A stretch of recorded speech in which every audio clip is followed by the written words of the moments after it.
उत्तर प्रदेश में 2024 के लोकसभा चुनाव से पहले 18 ओबीसी जातियों के स्टेटस को लेके बड़ा संग्राम होने वाला है। विभिन्न पार्टियों का जो उस पर स्टैंड है वो साफ है। कुछ पार्टियां चाहती हैं कि ये 18 ओबीसी की जातियां एससी में शामिल हो जाएं और केवल एक पार्टी है उत्तर प्रदेश की जो इसके विरोध में स्पष्ट तौर पे निकल के आई है और वो नहीं चाहती कि इस तरह से ही 18 ओबीसी जो जातियां हैं वो सीधे तौर पे एससी के 21% आरक्षण में यूपी में शामिल हो जाएं। लेकिन योगी सरकार को हाल ही में बड़ा झटका लगा है। 5 साल पुरानी एक मामला था, उसकी जो अधिसूचना उन्होंने जारी की थी उसको निरस्त कर दिया गया है और 24 जून 2019 को योगी सरकार ने 18 ओबीसी जातियों को अनुसूचित जनजाति में शामिल करने की अधिसूचना इलाहाबाद हाई कोर्ट में ये निरस्त हुई है और चीफ जस्टिस राजेश बिंदल और जस्टिस जे मुनीर ने सरकार के कामकाज पर सख्त टिप्पणी की है और संबंधित अधिकारियों पर दंडात्मक कार्रवाई के लिए भी कहा है। उत्तर प्रदेश की लगभग 17-18 जातियां ऐसी हैं जिन पर हमेशा राजनीतिक दलों की निगाह टिकी रहती है और इसी को अपने पाले में करने के लिए इसी जुगत में वो लगातार कोशिश करते हैं कि ये एससी का दर्जा इनको प्राप्त हो जाए।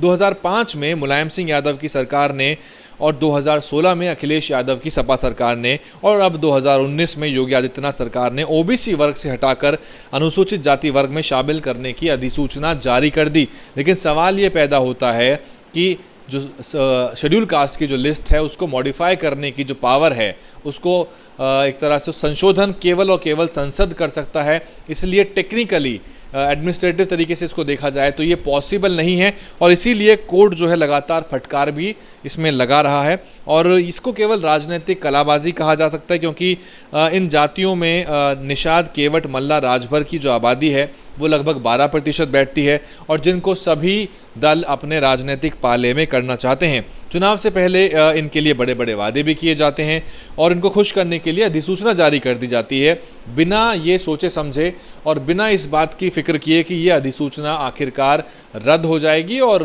जिसे स्क्रूटनी ऑफ लॉ है उसमें ये टिक नहीं पाएगी और जो कोर्ट है इसलिए फटकार भी लगाती है। लेकिन ये प्रस्ताव कभी भी संसद में पारित नहीं किया गया।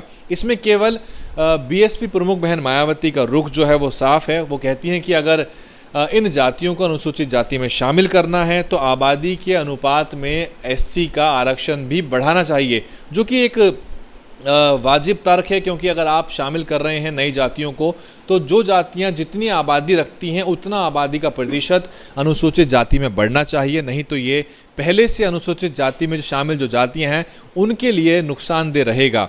और ये जातियां जाहिर सी बात है कि ओबीसी की सशक्त जातियों में से शामिल नहीं है। जो आरक्षण है उसमें जो बड़ा हिस्सा है इन जातियों को नहीं मिल पाता ओबीसी का और इसीलिए तैयार हैं कि ये अनुसूचित जाति में शामिल हो जाएं।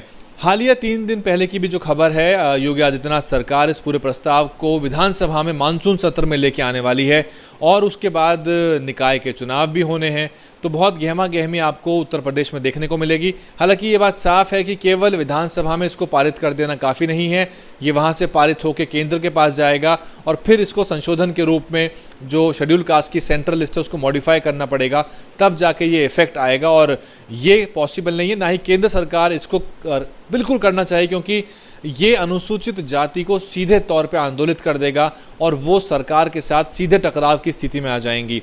तो ये केवल और केवल एक तरह का स्टंट है, आरक्षण को इस्तेमाल किया जा रहा है और ऐसा कई सरकारों ने पहले किया है। ये कुछ ऐसा है जैसे कि दिल्ली को पूर्ण राज्य का दर्जा देने की बात हर सरकार करती है और जब वो केंद्र में होती है तो उसके ऊपर एक्शन नहीं लेती। बीजेपी, कांग्रेस, इन्होंने अपनी अपनी विधानसभाओं में पूर्ण राज्य का जो प्रस्ताव था वो अपनी विधानसभाओं में पारित किया, लेकिन जब इनकी केंद्र की सरकार बन गई तो इन्होंने अपने आंख मुंह पे पट्टी बांध ली और कहा कि हमने तो ऐसा कुछ किया ही नहीं था। यही हाल इस 18 ओबीसी जातियों का है। लेकिन अगर ये मानसून सत्र में जाता है प्रस्ताव तो इसको लेके दोनों तरफ से पूरा समाज आंदोलित होगा। वो 18 जातियां चाहती हैं कि वो एससी में चली जाएं, लेकिन उनका प्रतिशत नहीं बढ़ाया जाएगा तो फिर ये वर्तमान अनुसूचित जाति जिसमें जाटव हैं और साथ ही वाल्मीकि समाज की जातियां हैं, खटीक हैं, धोबी हैं और भी बहुत सारी प्रमुख जातियां हैं, वो इसमें सीधे तौर पे आहत होंगी और इसमें बड़े आंदोलन भी देखने को मिल सकते हैं।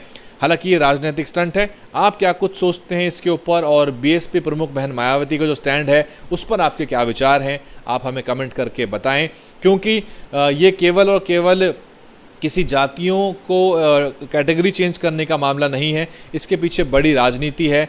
इनमें से जो जातियां मैंने आपको बताई हैं वो 12% की आबादी रखती हैं और कहा जाता है कि इन जातियों के प्रभाव वाली जो विधानसभाएं हैं, लगभग 50 ऐसी विधानसभाएं हैं जहां पे ये जातियां प्रभाव रखती हैं।